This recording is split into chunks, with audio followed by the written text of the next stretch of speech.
BBC Nepali सेवाको साझा पक्षबाट गनी अन्सारीको नमस्कार। आज कार्यक्रममा 5 दलीय गठबन्धनका शीर्ष नेताहरूद्वारा लोकतान्त्रिक शक्तिहरूबीच सहकार्यमा जोड, राजनीतिक दलहरू, सञ्चार माध्यम, पेसादार समुदाय, नागरिक समाज, लेखन र समूह भूमिका बीच बेहतर सहकार्य आजको आवश्यकता छ।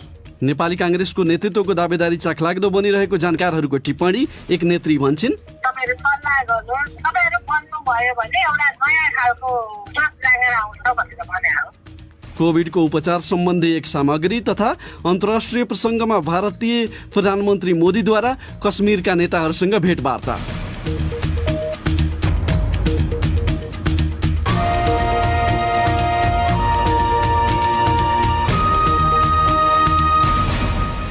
तर सबैभन्दा पहिला आजका प्रमुख विश्व समाचार।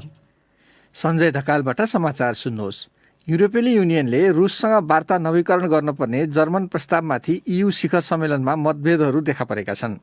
शिखर सम्मेलन अगाडि जर्मन संसदलाई सम्बोधन गर्दै चान्सलर एङ्गेला मर्केलले प्रत्यक्ष वार्ताको आह्वान गरेकी थिइन्। उनलाई फ्रेन्च राष्ट्रपति इमानुएल माक्रोनको समर्थन रहेको छ। बर्लिन स्थित संवाददाता डामियन मक्गिनिज भन्छन्, उनले युरोपले विमति भएका टर्की जस्ता मुलुकहरूसँग पनि आप्रवासीको मामला सम्बोधन गर्न वार्ता गरिराख्न जरुरी भएको बताइन्। मर्केलले जहिले पनि समस्याको समाधान वार्ता र सम्झौताबाट न कि टक्राउबाट हुनेमा विश्वास राखिन्। आफ्नो कार्यकालमा उनले रुसी राष्ट्रपति पुटिनसँग नियमित कुराकानी गरिरहिन्। अब आफ्नो कार्यकाल सकिएपछि पनि मस्कोसँग वार्ता जारी रहोस् भन्ने उनी चाहन्छन्। संवाददाता डामियन मक्गिनिजको भनाई। तर खास गरी बाल्टिक राज्यहरू युरोपका यस्ता प्रस्तावलाई रुसले EU को सबलताको रूपमा नअर्थ्याउने ठान्छन्। रुसले चाहिँ प्रस्तावलाई सकारात्मक भनेको छ। सन् 2014 यता EU रुस शिखर सम्मेलन भएको छैन। त्यसको केही महिना पश्चात रुसले युक्रेनको क्राइमिया आफूमा गाभेको थियो। EU का नेताहरूले हङ्गेरीले स्कुलहरूमा समलैङ्गिकता बारेको छलफलमाथि प्रतिबन्ध लगाउने गरी ल्याउन लागेको कानुनबारे पनि छलफल गर्नेछन्। आयरल्यान्डका प्रधानमन्त्रीले त्यस्तो कानुन EU को मूलभूत मान्यताको उल्लङ्घन हुने बताए। हङ्गेरीका प्रधानमन्त्री भिक्टर अर्बानले प्रस्तावित कानुन केवल आफ्ना केटाकेटीलाई दिइने शिक्षामा अभिभावकहरूको अधिकार सुनिश्चित गर्न लक्षित भएको बताएका छन्। भारतमा प्रधानमन्त्री नरेन्द्र मोदीले सो क्षेत्रमा विवादास्पद राजनीतिक परिवर्तनहरू लागू गराएको झण्डै 2 वर्ष पश्चात बिहिबार जम्मू तथा कश्मीरका नेताहरूसँग भेटेका छन्। सन् 2019मा भारत सरकारले जम्मू कश्मीरको विशेष हैसियत निलम्बन गरेर उक्त राज्यलाई 2वटा केन्द्रशासित क्षेत्रमा विभाजन गरिदिएको थियो। सो कदमको त्यहाँका पूर्व मुख्यमन्त्रीहरू अनि कैयन राजनीतिक दलहरूले विरोध गरेका थिए। ब्रह्माण्डमा तारा तथा तारामण्डलहरू पहिलोपटक कहिलेदेखि चम्किन थाले भन्ने बारे पहिलो विश्वसनीय प्रमाण फेला परेको खगोल शास्त्रीहरूले बताएका छन्। संसारको सबभन्दा शक्तिशाली टेलिस्कोपको प्रयोग गरेर उनीहरूले कस्मिक डन भनेर चिनिने उक्त समयको अनुमान गरेका हुन्। उनीहरूका अनुसार बिग ब्याङ भनिने ब्रह्माण्डको उत्पत्ति भएको समयभन्दा 25 करोडदेखि 35 करोड वर्षको बीचमा ताराहरू चम्कन थालेको हुनुपर्छ। यो वर्षको अन्त्यमा अमेरिकी अन्तरिक्ष निकाय नासाले उसको नयाँ जेम्स वेब अन्तरिक्ष टेलिस्कोपको प्रयोग थालेपछि यो बारे थप जानकारी मिल्ने उनीहरूले बताएका छन्। अमेरिकाको मायामी शहरमा एउटा 12 तले भवन आंशिक भत्किएपछि त्यसमा फँसिरहेकाहरूलाई खोज्न तालिम प्राप्त कुकुरसहितका उद्धारकर्मीहरू खटिएका छन्। स्थानीय समयअनुसार बिहान सबेरै भएको घटनामा भवनको एक भाग भत्किएको छ, तर त्यहाँ कति मानिस थिए भन्ने प्रश्न भएको छैन। एकजना मारिएको पुष्टि भएको छ। मेयर चार्ल्स बर्केटले अवस्था पीडादायी भएको बताए। 40 वर्ष पुरानो उक्त भवनमा 100 भन्दा धेरै अपार्टमेन्टहरू थिए। भत्कनुको कारण थाहा भइसकेको छैन। इङ्ल्यान्डमा गरिएका अध्ययनहरूले कोरोना भाइरसका लक्षण बेहोरेका 1/3 सङ्क्रमितहरूलाई दीर्घ कोभिड भनिने त्यसको लामो कालसम्म असर रहने गरेको पाइएको छ। कोभिड लागेका 5 लाख मानिसहरूमा गरिएको अध्ययनमा त्यस्तो दीर्घकालीन असर विशेष गरी महिला, वृद्ध अनि धूम्रपान गर्नेहरूमा पाइएको थियो। इम्पेरियल कलेज लन्डनका अनुसन्धानकर्ताहरूका अनुसार यो अध्ययनको निष्कर्षले स्वास्थ्य सेवाहरूले भविष्यमा दीर्घ कोभिडसँग जुझ्न पर्ने स्तरबारे बताउनेछ। दीर्घ कोभिड भएकाहरूले करिब 30 विभिन्न समस्या रहेको बताएका थिए, जसमा मांसपेशीमा पीडा, छाती र टाउको दुख्ने जस्ता समस्या रहेका छन्। र भारतका प्रधानमन्त्री नरेन्द्र मोदीले देशभित्र उत्पादन क्षेत्रलाई विस्तार गर्न अनि भारतीय संस्कृतिलाई विदेशमा प्रवर्धन गर्न खेलौना तथा गेमहरू विकास गर्न आह्वान गरेका छन्। भारतीयहरूले किन्ने खेलौनाको 80% आयातित हुने गरेको उनले उल्लेख गरे। यो बीबीसी नेपाली सेवा हो।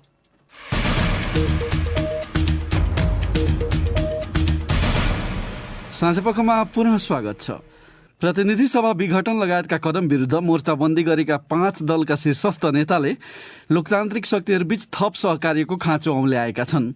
काठमाडौँमा आयोजित एक कार्यक्रममा उनीहरूले प्रधानमन्त्री पद पाउनका लागि आफूहरू एकजुट नभएको भन्दै आफूहरूको गठबन्धन लामो समयसम्म जान सक्ने सङ्केत गरे। प्रधानमन्त्री केपी शर्मा ओलीका पछिल्ला कदमहरूबाट लोकतन्त्रका उपलब्धिहरू सङ्कटमा परेको उनीहरूको आरोप छ।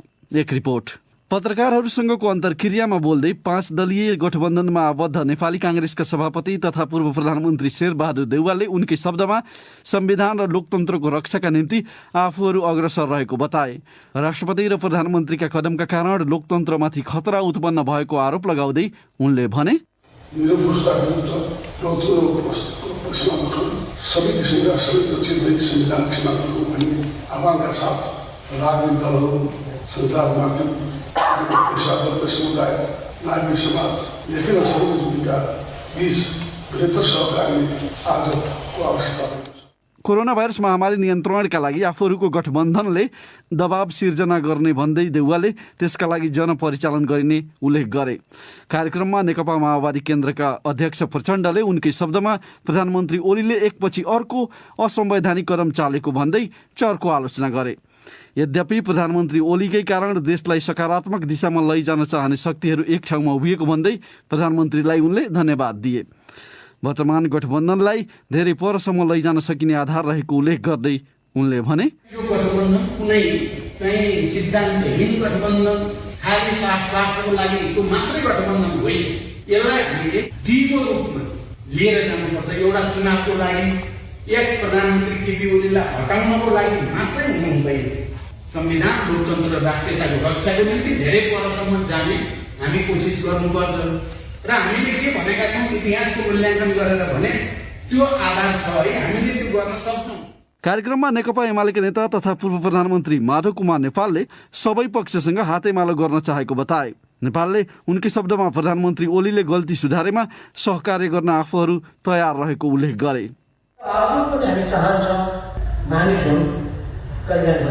स्वीकार गरेर फेरि कोर्स करेक्ट गरेर आउनुहुन्छ भने त्यो योगीजीलाई स्वागतै गर्नुपर्छ है शिवराज। मोर्चामा आबद्ध अर्को दल जनता समाजवादी पार्टीका अध्यक्ष उपेन्द्र यादवले राष्ट्रपतिको भूमिका शङ्कास्पद देखिएको आरोप लगाए। उनले अहिलेको प्रणालीमाथि नै प्रहार भएको दावी समेत गरे।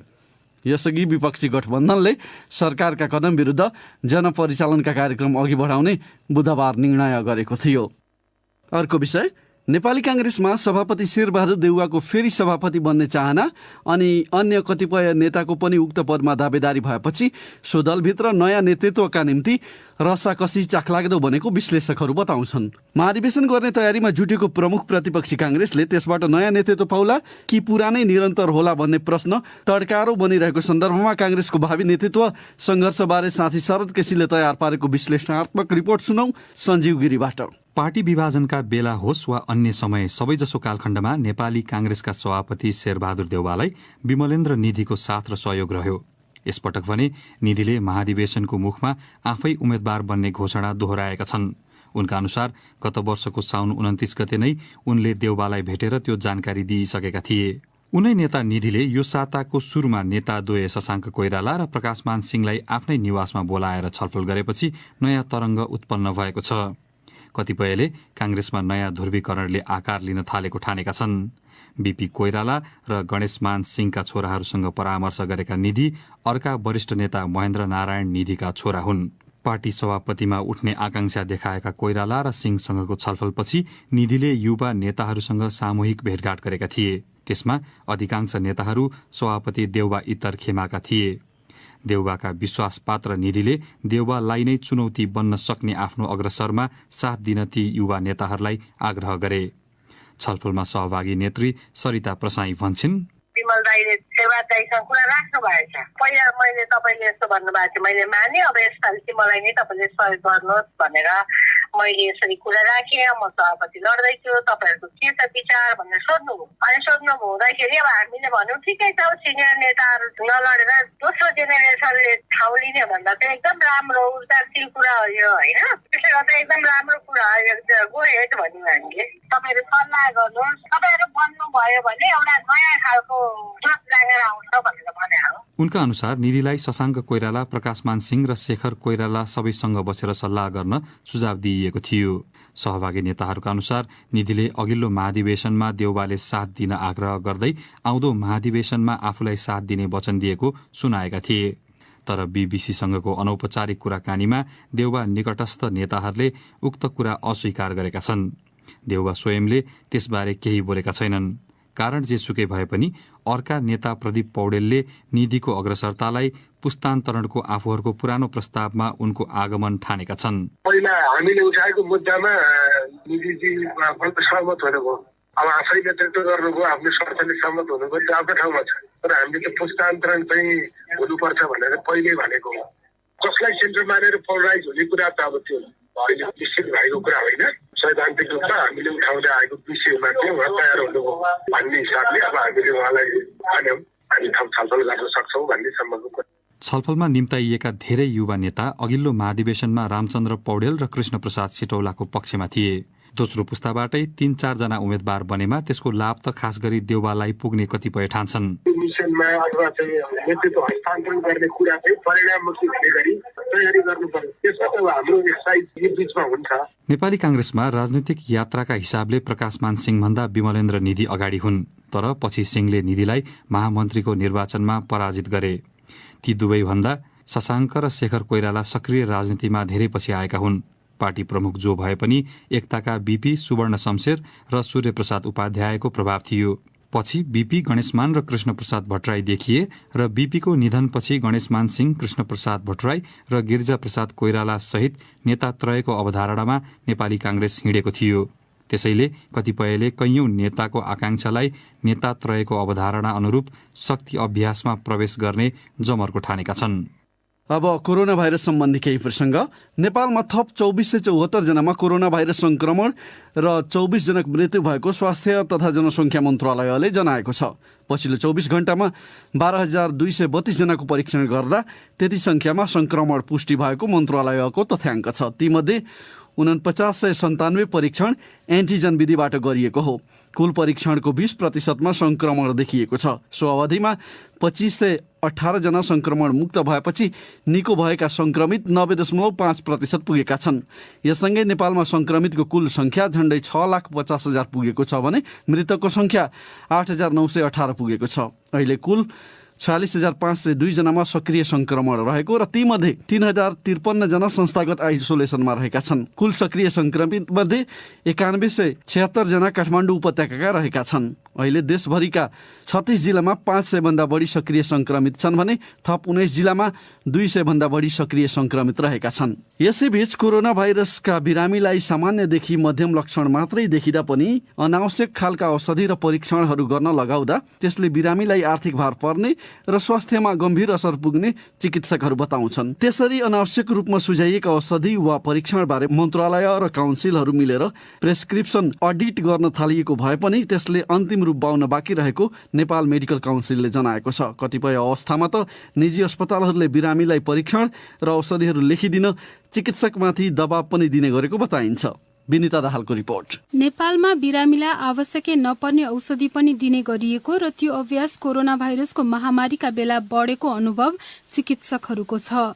कोरोना भाइरसका बिरामीको उपचारमा खटिएका डाक्टर अनुप सुवेदी बिरामीहरू सिकिस्त भएर अस्पताल पुग्दा 2-3 चरण एन्टिबायोटिक खाइसकेर आउने गरेको बताउँछन्। उनी भन्छन्, कहिलेकाहीँ चाहिँ भाइरसले आक्रमण गरेर निमोनिया भएको बिरामीलाई पछि ब्याक्टेरियाले फेरि निमोनिया गराउन सक्छ र त्यो बेला चाहिँ साँच्चै एन्टिबायोटिक चाहिने बेला चाहिँ उहाँहरूलाई चाहिँ एकदमै कडा, एकदमै साइड इफेक्ट धेरै हुन सक्ने त्यस्ता एन्टिबायोटिकहरू प्रयोग गर्नुपर्ने हुन्छ। किनभने भइरहेको सामान्य एन्टिबायोटिकले पहिला छुने ठाउँमा अहिले चाहिँ त्यसले छुँदैन, त्यसले कामै गर्दैन। त्यही एन्टिबायोटिक रेजिस्टेन्ट इन्फेक्सनको कारणले आइसियूमा थुप्रो मान्छेको मृत्यु हुने यो दोस्रो लहरमा चाहिँ एउटा कारण त्यो भएको छ। हालसालै द ल्यान्सेट जर्नलले भारतमा महामारीका बेला अनावश्यक औषधि प्रेस्क्राइब गरेको बारे लो भ्याल्यू मेडिकल केयर शीर्षकमा एउटा लेख प्रकाशित गरेको थियो, जसमा कोभिडका सामान्यदेखि मध्यम खालका लक्षण भएका बिरामीहरूलाई आवश्यक नै नपरेका औषधि सुझाउनेदेखि सिटी स्क्यानसम्मको परीक्षण गर्न लगाउँदा त्यसले बिरामीलाई आर्थिक भार पर्ने र स्वास्थ्यमा दीर्घकालीन असर पर्ने उल्लेख थियो। लेखमा उल्लेखित भारतका अधिकांश जसो समस्या नेपालमा पनि उपचारका क्रममा देखिने गरेको चिकित्सकहरू बताउँछन्। संक्रामक रोग विशेषज्ञ डाक्टर सुवेदी भन्छन्, केही चाहिँ खानै नहुने औषधिहरू खाइरहनु भएको हुन्छ, जस्तो एन्टिबायोटिकहरू खाइरहनु भएको हुन्छ। अर्को चाहिँ स्टिरोइड भन्ने औषधि, प्रेनिसोलोन अथवा मेथाइलप्रेनिसोलोन, डेक्सामेथासोन भन्ने जस्ता औषधिहरू जुन चाहिँ सुविक्त भइसकेपछि अक्सिजन घट्न थालेपछि मात्रै दिनुपर्छ। जुन अक्सिजन घट्न थाल्नु अगाडि दिँदा चाहिँ एकदम हानिकारक हुन सक्छन्। त्यस्ता औषधि पनि प्रयोग भइरहेछ। त्यसबाहेक सामान्य लक्षण भएका कोभिडका बिरामीलाई अस्पतालले एक्सरेदेखि सिटी स्क्यानसम्म गर्न लगाउने गरेको पाइने पनि उनले बताए। संक्रामक रोग सम्बन्धी अनुसन्धानकर्ता प्राध्यापक डाक्टर बुद्ध बस्नेत पनि नेपालमा विभिन्न भिटामिनहरू, जिंक जस्ता औषधि मात्रै नभई डेक्सामेथासोन जस्ता स्वास्थ्यमा असर गर्ने औषधि पनि अनावश्यक रूपमा प्रयोग भइरहेको बताउँछन्। भारतमा कोरोना भाइरसका बिरामीले स्टेरोइडको धेरै प्रयोग गर्दा पनि कालो ढुसी अर्थात म्युकोमाइकोसिस संक्रमण बढेको बताइएको छ। नेपालमा पनि उक्त समस्या कोरोना भाइरसका केही बिरामीमा देखिएको स्वास्थ्य तथा जनसंख्या मन्त्रालयले पुष्टि गरिसकेको छ। कस्ता औषधि सिफारिस गर्न हुने वा नहुने भनेर नेपाल मेडिकल काउन्सिलले निर्देशिका निकालेको छ। त्यसको केही हदसम्म पालना भए पनि धेरैले अहिले पनि त्यो अपनाएको नपाइएको चिकित्सकहरू बताउँछन्। नेपालमा चिकित्सकहरूले सुझाउने औषधिबारे संक्रमणको दोस्रो लहर उच्च बिन्दु पुगेका बेला अनुगमन थालिए पनि त्यसले निष्कर्ष निकाल्न बाँकी रहेको नेपाल मेडिकल काउन्सिलका अध्यक्ष डाक्टर भगवान कोइरालाले बताए। यो दोस्रो लहरको पिकतिर हाम्रो जुन मोनिटरिङ टिम बनेको थियो त्यो बेला भएको, तर पनि त्यो अब कामहरू चाहिँ फार्मेसी काउन्सिललाई जिम्मा दिएको थियो। उनीहरूले फार्मेसीहरूबाट चाहिँ अधिक लिएर आउने भनेर डाक्टरहरूको प्रिस्क्रिप्सन हेर्नलाई, तर त्यो धेरै अगाडि बढाएको छैन। निर्णय चाहिँ भएर लन्च भएको थियो। सामान्यदेखि मध्यम लक्षण भएका बिरामीलाई अनावश्यक औषधि वा परीक्षण गर्न लगाउने गरेको देखिए पनि यो विषयको ग्रे एरिया पनि हेर्नुपर्ने डाक्टर कोइराला बताउँछन्। काउन्सिलको तर्फबाट हेर्दाखेरि चाहिँ रङ चिज लेख्यो भने हामी सिरियसली त्यसलाई हेर्नुपर्ने हुन्छ। ग्रे जोनमा भएको नगर्दा पनि हुने, त्यो कुरा चाहिँ more of patient centred care, quality care improve गर्ने क्रममा चाहिँ त्यसलाई घटाउँदै लानुपर्ने हुन्छ। भनौँ न कोभिड लागेको बिरामीको सिटी स्क्यानले हेऱ्यो कति लेभल छ भने कतिपय ठाउँमा चाहिँ सिभिरिटी हेर्नको लागि सिटी गर्थे। त्यो कुराहरूलाई चाहिँ धेरै कडाइका साथ इन्फोर्स गराउन चाहिँ कठिन हुन्छ डायग्नोस्टिक टेस्टको हकमा। तर माइल्ड टु मोडरेट केसहरूमा यो 10 थरीको टेस्ट गराउने चाहिँ गलत हो। चिकित्सकहरूले कोरोना भाइरसका बिरामीलाई औषधि र परीक्षण सही सुझाएका छन् कि छैनन् भन्ने हेर्न कोरोना भाइरसका बिरामीलाई सरकारले दिने उपचार खर्चका विवरणले सघाउ पुग्ने डाक्टर कोइराला बताउँछन्। मन्त्रालयमा रिएम्बर्समेन्टको लागि आउने हुनाले यो सबै फाइल एकचोटि हामीले तेस्रो लहर आउनु अगाडि चाहिँ के कस्ता कुराहरू चाहिँ चाहिने भन्दा बढी युज भएका रहेछन्। फार्मेसीबाट प्रेसक्रिप्सन अडिट गर्ने एउटा प्यारलल कुरा हुँदाहुँदै हामीले यो फाइलहरू रिभ्यू गरेर साइन्टिफिकली हेरौँ। त्यसबाहेक बिरामी आफैले पनि सामाजिक सञ्जालमा आएका जानकारीका आधारमा हानि पुर्याउने खालका औषधिहरू आफै प्रयोग गर्ने गरेको उनले बताए। विनिता दाहाल, बीबीसी, काठमाडौँ। अब सुनौ तपाईहरूले नै पठाएका प्रतिक्रिया। प्रस्तुत गर्दैछन् साथीहरू सञ्जय ढकाल र रमा पराजुली। कोरोना भाइरस संक्रमण चुलिएका बेला गुड्न प्रतिबन्ध लगाइएका निजी गाडी, मोटरसाइकल र ट्याक्सीहरू जोर बिजोर पालो गरेर चल्न थाले। हवाई यात्रा पनि सुरु हुने तय भयो। सार्वजनिक यातायातका बस तथा माइक्रो बसहरू चलाउन पाउनुपर्छ भन्ने माग व्यवसायीहरूले गरेका छन्। यसबारे तपाईँको धारणा के छ भनेर आज हामीले सामाजिक सञ्जाल फेसबुक र ट्विटरमा सोधेका थियौं। प्राप्त जवाफमध्ये केहीलाई हामीले यहाँ समेटेका छौं। ट्विटरमा सुभाष पराजुली लेख्छन्, खासमा समस्याको समाधान कहाँनिर हो यो कुराको खोजी गरेर आम नागरिकलाई समान रूपले लागू गर्नुपर्छ र सार्वजनिक बस र फुटपाथ मात्रमा रोक लगाएर समाधान हुँदैन। यसै पनि समस्याले विकराल रूप लिँदैछ। हाम्रो जस्तो देशमा कोरोना भाइरस मात्र प्रमुख समस्या होइन। आचार्य खुलराजको प्रश्न छ, यदि नेता कार्यकर्ता निर्विरोध रूपमा सडकमा जुलुस निकाल्न पाउँछन् भने सार्वजनिक गाडीहरू किन चलाउन नपाउने? रोजीरोटीको कुरो छ सरकार, खोइ कुरा बुझेको खालि कर मात्र खोजेर हुन्छ? जनतालाई गाह्रो साह्रो के छ बुझ्नु पर्दैन? हाम्रो फेसबुक पेजमा अन्सारी शाहनवाजले लेखेका छन्, सार्वजनिक यातायात बस र माइक्रोबस पनि जोर बिजोर गरेर चल्न दिनुपर्ने हो। माधव पुडासैनी लेख्छन्, एकातिर अझैसम्म पनि महामारी नियन्त्रणमा आएको छैन भने अर्कोतर्फ कोरोना भाइरसलाई प्रतिरोध गर्ने खोप पनि सबै नागरिकले लगाउन नपाएको अवस्थामा हतार गरेर एकैपटक सबै क्षेत्र खुला गर्दा आत्मघाती हुन सक्ने सम्भावनालाई दृष्टिगत गर्दै सरकार अलि बढी चनाखो हुनुपर्ने देखिन्छ। बरु तत्कालका लागि पीडित पक्षको हितमा हुने गरी राहतको प्याकेज ल्याउनुमै बुद्धिमानी हुनेछ। राजकुमार आले मगरको धारणा छ, चलाउन पाउनुपर्छ नि। कसैले ऋणमा पनि गाडी निकालेका होलान्, चलाउन नदिए किस्ता कसरी दिन सकिन्छ त? राजेन्द्र सुब्बा लेख्छन्, यातायात र व्यापार व्यवसाय बन्द गरेर कोरोना भाइरस संक्रमण अन्त्य हुने हो र? हुने भए गत वर्ष त्यति लामो बन्दाबन्दी गर्दा संक्रमण अन्त्य भइहाल्थ्यो नि। सरकारको काम कुरो एकातिर, कुम्लो बोकी ठिमीतिर भने जस्तै मात्र छ। खोपसोप छैन, ल्याउने पहल पनि छैन। सुशीला गेवालीको तर्क छ, अरू सबै खाले यातायातका साधन जोर बिजोर गरेर भए पनि चल्न पाउने रे, फेरि सार्वजनिक यातायातका साधनहरू चल्न चाहिँ किन नपाउने? सार्वजनिक गाडीहरूमा काम गरेर परिवार पाल्न बाध्य लाखौं यातायात मजदुर र करोडौं रुपियाँ खर्चेर गाडी खरिद गरेका यातायात व्यवसायीहरूको समस्या बुझ्ने निकाय खै? कि सार्वजनिक यातायातका साधनहरूलाई कर छुट हुन्छ? अब पनि सार्वजनिक यातायात चल्न रोक लगाइयो भने कोरोना भाइरसले छोड्ला, तर भोकमरीले छोड्नेवाला छैन। मन्जु अधिकारीको सुझाव छ, लकडाउन मात्र रोकथामको उपाय नभएकाले यथाशक्य व्यापक रूपमा खोप कार्यक्रमलाई अगाडि बढाउनु पर्छ।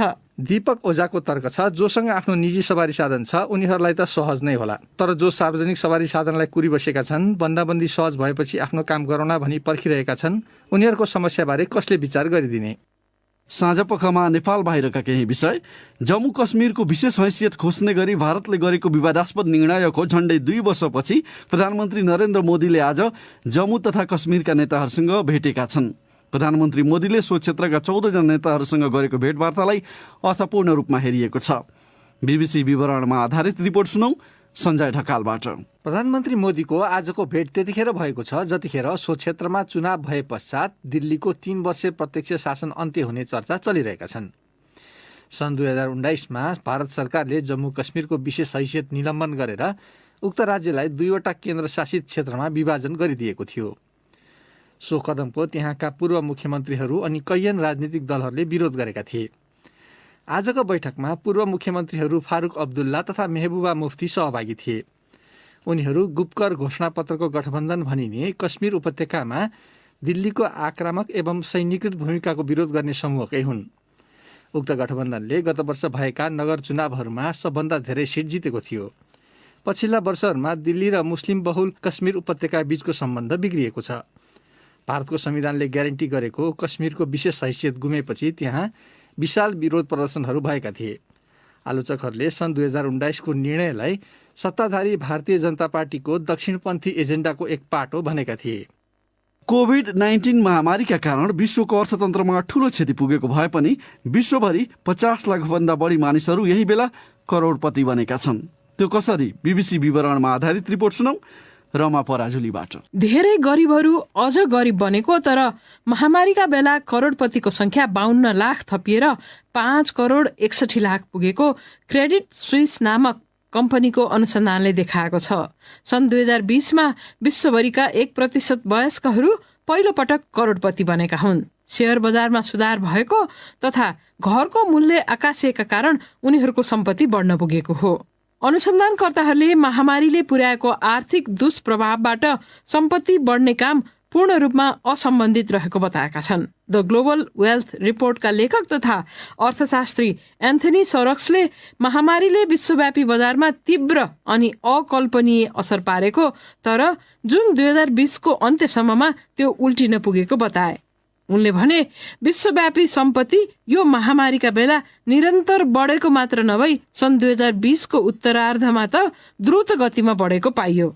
यद्यपि वयस्कहरूबीच सम्पत्तिको खाडल झन बढी हुन पुगेको छ। सोरक्सका अनुसार विश्लेषणबाट घरको मूल्य बढेको कुरा हटाइएको छ, त्यसैले विश्वव्यापी रूपमा घरेलु सम्पत्ति खस्केको हुन सक्छ। तल्लो सम्पत्ति समूहमा भने सम्पत्ति स्थिर रहेको वा घटेको पाइयो। उनले भने केही अन्तर्निहित तत्त्वहरू समयसँगै सच्चिँदै जानेछन्। उदाहरणका लागि ब्याज दर बढ्न थाल्नेछ र त्यसले सम्पत्तिको मूल्यमा नकारात्मक असर पार्नेछ।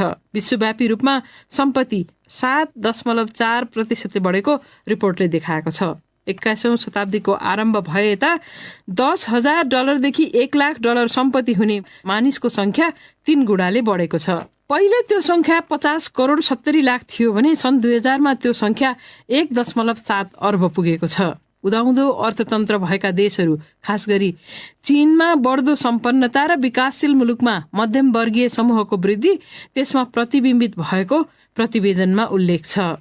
आजको अन्तिम विषय, झण्डै आधा शताब्दीको ओलिम्पिक सहभागिता यात्रामा नेपालले यसपालि कोभिड-19को संक्रमणको जोखिम बीच टोकियो ओलिम्पिकमा भाग लिँदा कडा नियमको सामना गर्नुपर्ने भएको छ। कोभिड-19को दोस्रो लहरका कारण नेपाललाई रातो सूचीमा राखिएकाले कडा स्वास्थ्य सावधानी अपनाउनु पर्ने भएको नेपाल ओलिम्पिक कमिटीले जनाएको छ। थप विवरण हाम्रा खेल संवाददाता निरञ्जन राजवंशीले तयार पारेको यो रिपोर्टमा।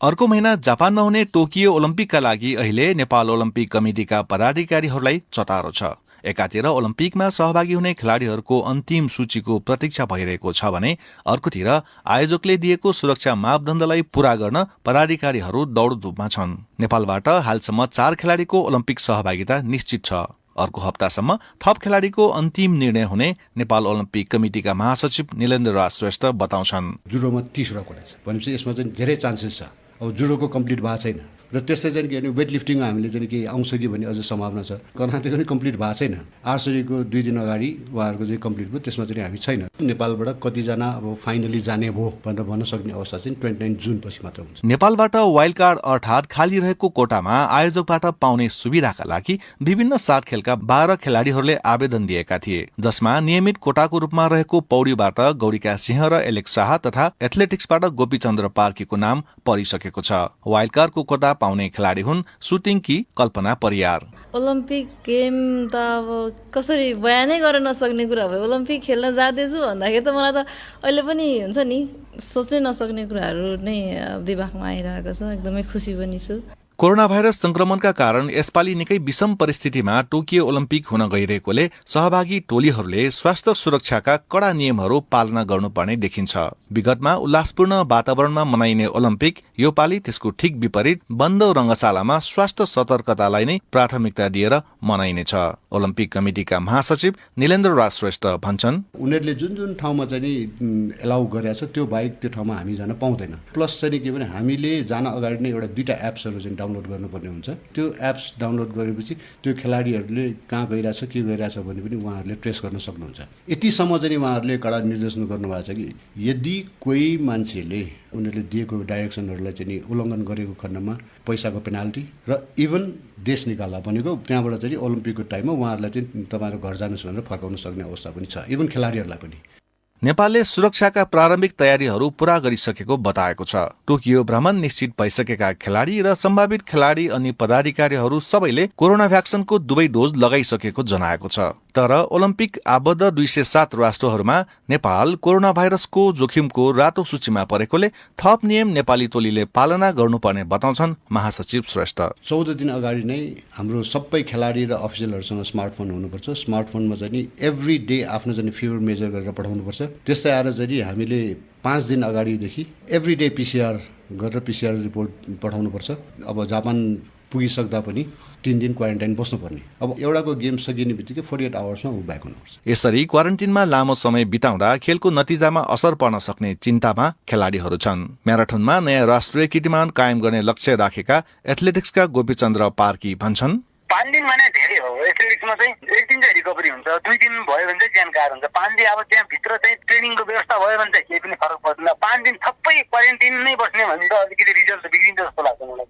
नेपालबाट 2 दर्जन सदस्य रहेको टोलीले टोकियो ओलम्पिकमा सहभागिता जनाउन सक्नेछ। ती टोलीले इतिहासमा विगतमा कहिले नभएको र सम्भवतः भविष्यमा पनि कहिले नहुने खालको विशेष ओलम्पिक खेल प्रत्यक्ष भोग्नेछन्। निरञ्जन राजवंशी, BBC काठमाडौँ।